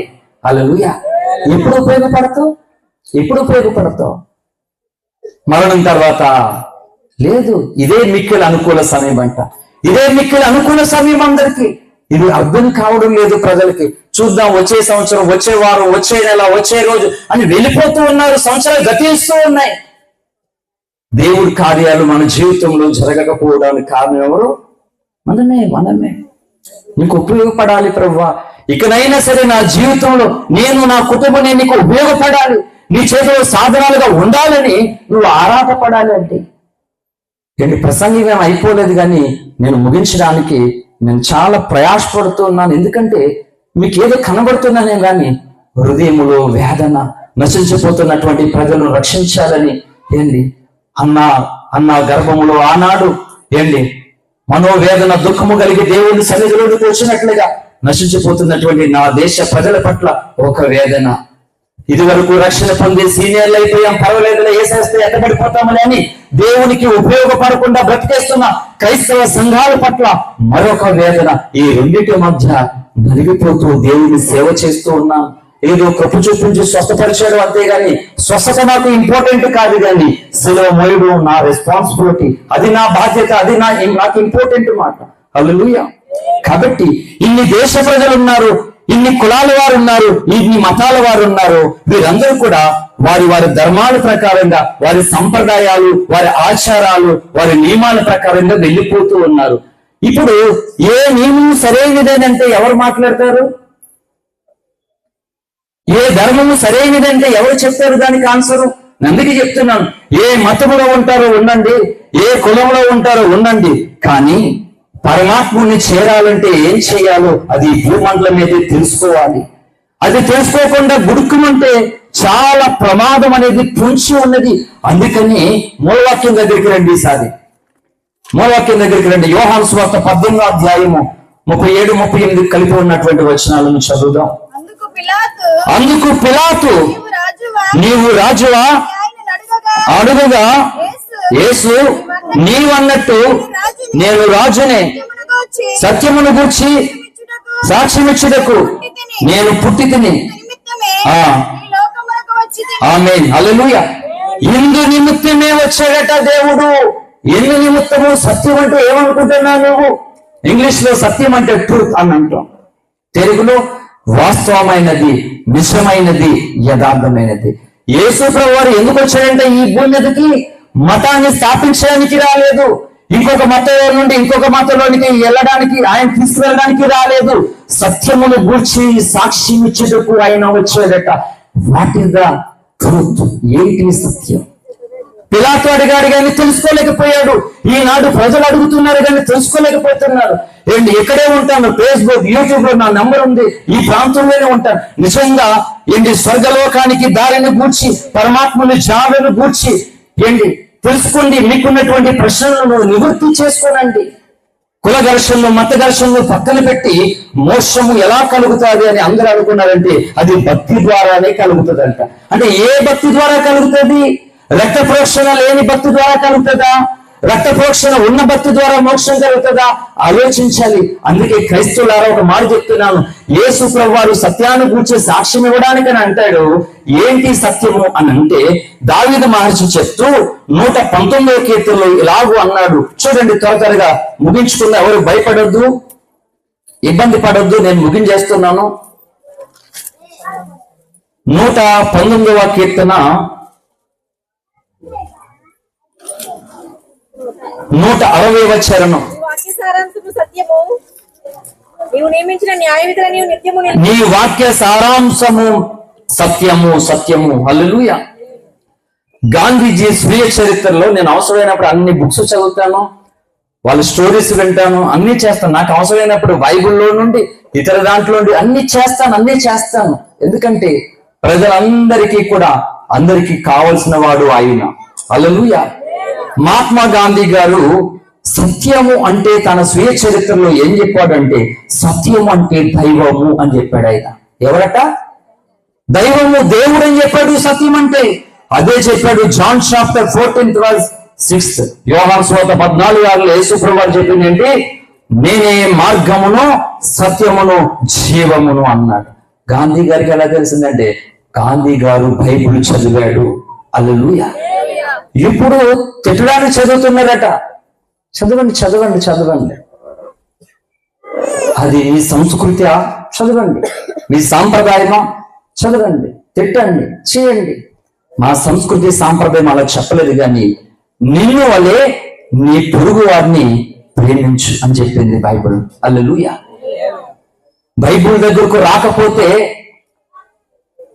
ఈ ప్రాంతంలో భయంకరమైన కరుడుగట్టినటువంటి ఒక కిరాతకుడిగా, ఒక నక్సలైట్గా కొన్ని వందల తలకాయల్ని ఏలాడదీసేటువంటి ఒక దుర్మార్గుడిగా బ్రతికి చచ్చిపోయేవాడిని నేను. హల్లెలూయా. కరెక్ట్గా అలాంటి టైంలో ఈ బైబిల్ నాకు దొరికింది. బైబిల్ దేవుడు నన్ను దర్శించాడు. హల్లెలూయా.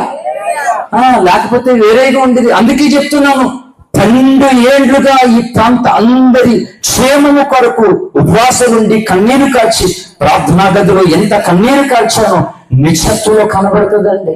రక్తము లేని నేను, ఆరోగ్యము లేని నేను. సామ్యూయల్ మోరిస్ ఆఫ్రికా ఖండపు ఆణిముత్యం అనేటువంటి ఒక పుస్తకం చదివి, అలాగనే నేను కఠినమైనటువంటి ఉపవాసాలు దీక్ష చేసి ప్రార్థన చేశాను. హల్లెలూయా. అందరూ రక్షణ పొందాలి, అందరూ దేవుని రాజ్యానికి వారసులు అవ్వాలి. కానీ ఎవరు మతానికి వద్దండి. మతంలో ఎవరు మారొద్దు. దయచేసి ఎవరైనా సరే ఎవరు మతంలో మారొద్దు. నేను చెప్తున్నాను, మతం మారిన క్రైస్తవుల కొరకు దేవుడు ఈ భూమి మీదకి రావడం లేదు. మనసు మారిన వారి కోసం రాబోతున్నాడు యేసు. హల్లెలూయా.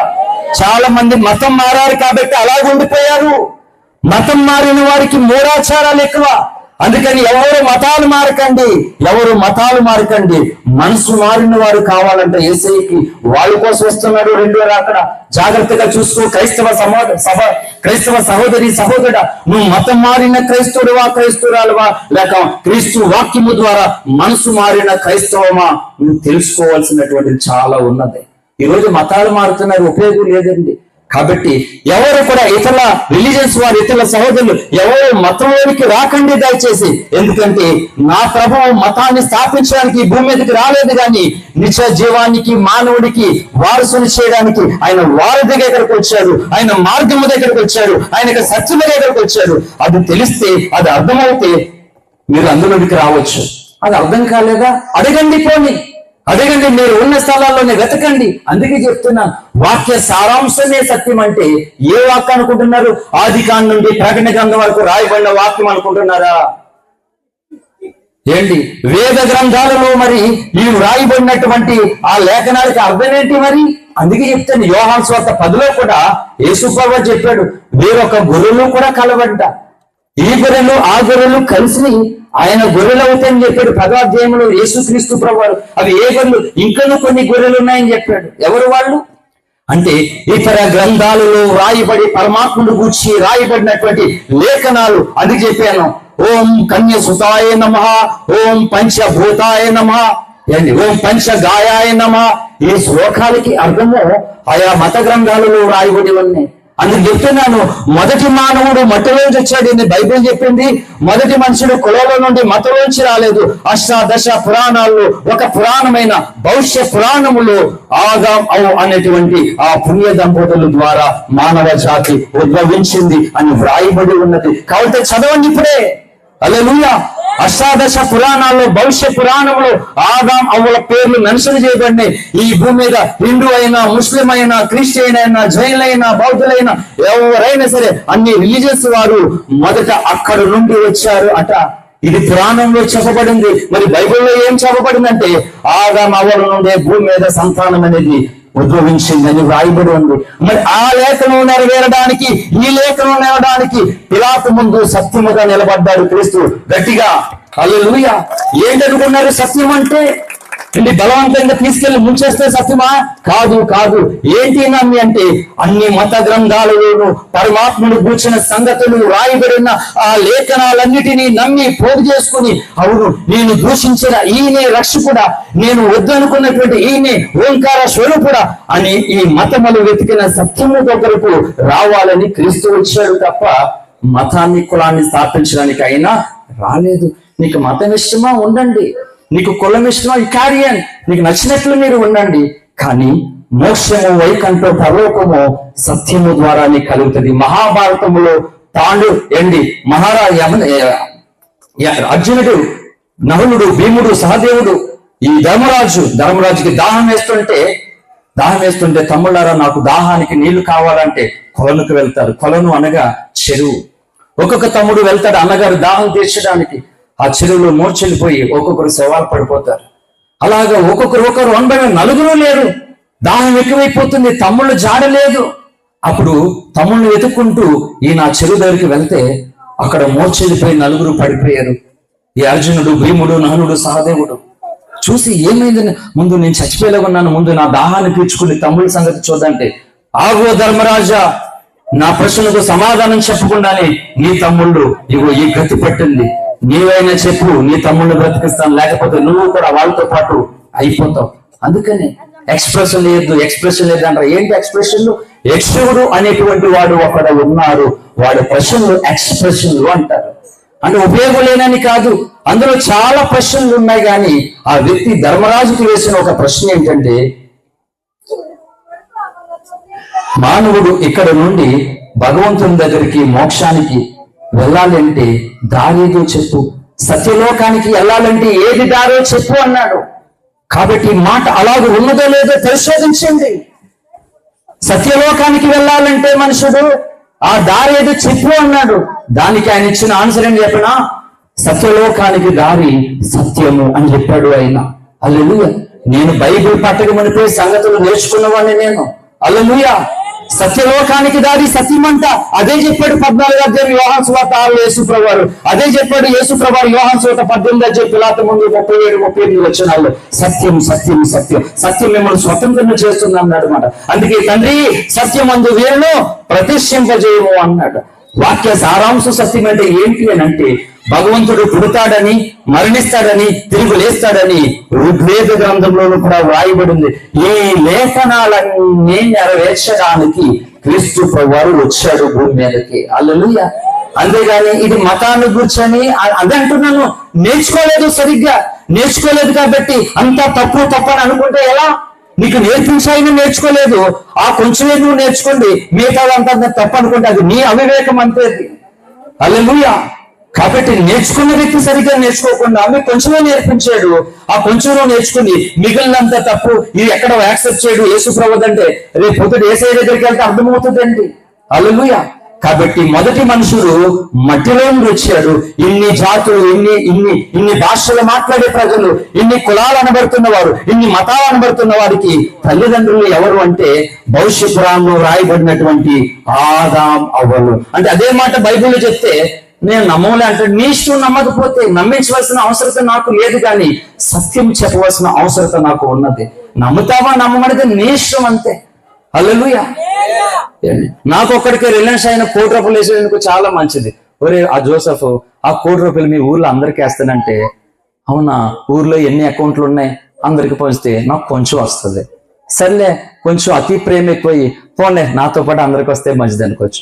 అదే స్వార్థపడి అనుకో, ఏమనుకోవాలి, అప్పుడు నాకు ఒక్కడికే రావాలి వీళ్ళందరికీ వద్దు అనుకోవాలి. అందుకని బైబిల్లో వ్రాయబడినటువంటి దేవుని వాక్కు స్వార్థపరమైనది కాదు. ఈ దేవుడు స్వార్థపరుడు కాదు. అందుకని నిస్వార్థముగా ఆయన అందరికీ చెందినవాడు అని. గాలి ఎలా అయితే అందరికీ జీవన ఆధారము, జీవాయువు, అన్నము అందరికీ ఎలాగైతే ఆహారమును తీరుస్తుందో, అలాగే అన్ని మతాలలోనూ కూడా భగవంతుని గూర్చినటువంటి ఆ లేఖనాలు రాయబడి ఉన్నాయి. వాటిని నెరవేర్చడానికి సత్యముగా యేసు ఈ భూమి మీదకి వచ్చాడు. ఇది తిరుగులేని సత్యం, ఇది వాస్తవము, ఇది నిజము, ఇది యథార్థమైనది అని ఒప్పుకోవా నీ ఇష్టం. దేవుడు నన్నైతే లెక్క అడగడు మాట. ఒరే భయపడి ఆ మాట ఎందుకు చెప్పడం అనేసా? వారు కొడతారని చంపుతారని ఈ సత్యం ఎందుకు చెప్పడం మానేశావు అని ప్రభు నన్ను అడగకుండానట్లు అన్ని స్థలాలలోనూ ఈ సత్యాన్ని కూర్చున్న సాక్షిగా బ్రతుకుతూ ఉన్నాము. హల్లెలూయా. కాబట్టి ఇప్పుడు చెప్పండి, యేసు ప్రభువు ఎందుకు వచ్చాడు ఈ భూమి మీదకి? అప్పులు తీర్చడానిక? ఇది చెప్తున్నారు సువార్త అంటే. ఇది ఆ సువార్త? రోగాన్ని తీర్చడానిక?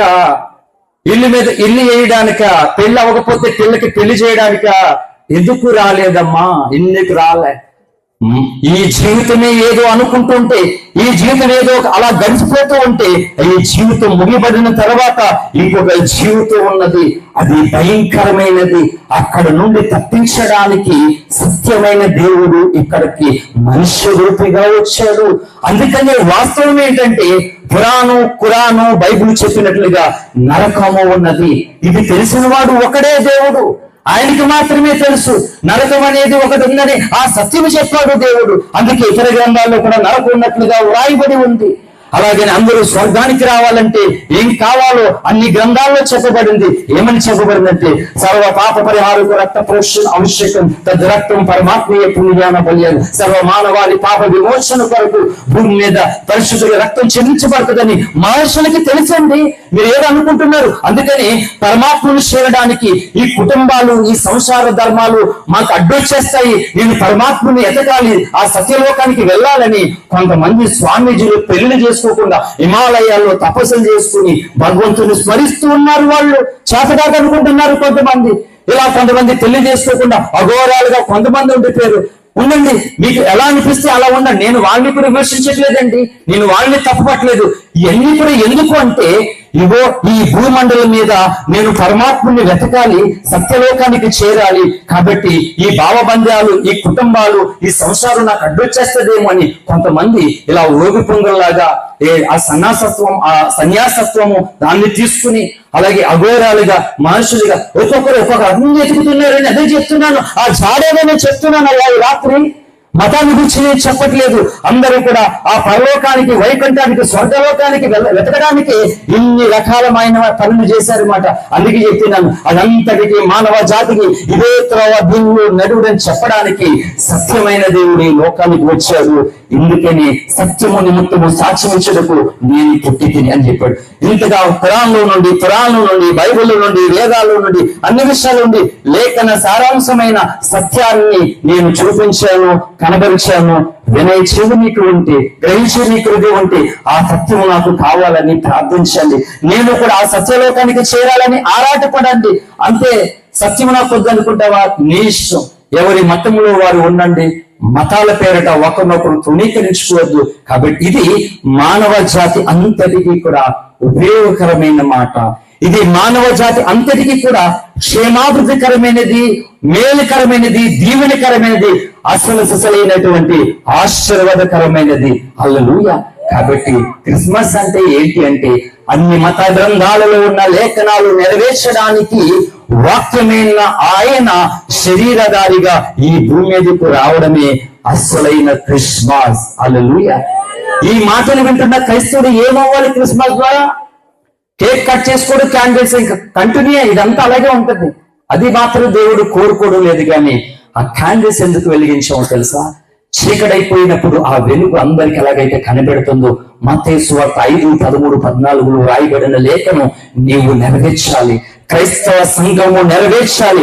మీరు ఈ లోకానికి ఉప్పై ఉన్నారు అన్నారు, మీరు ఈ లోకానికి వెలుగై ఉన్నారు. అందుకంటున్నా అనేక రకాల రీతిగా పరమాత్ముడి జాడను వెతుకుతూ ఉంటే, ఆ వెతికిన దాడ నాకు కలిగింది, ఇదిగో ఆ జాడ అని వారికి వెలుగు చూపించడానికి నువ్వు త్రోవగా మారాలి మాట.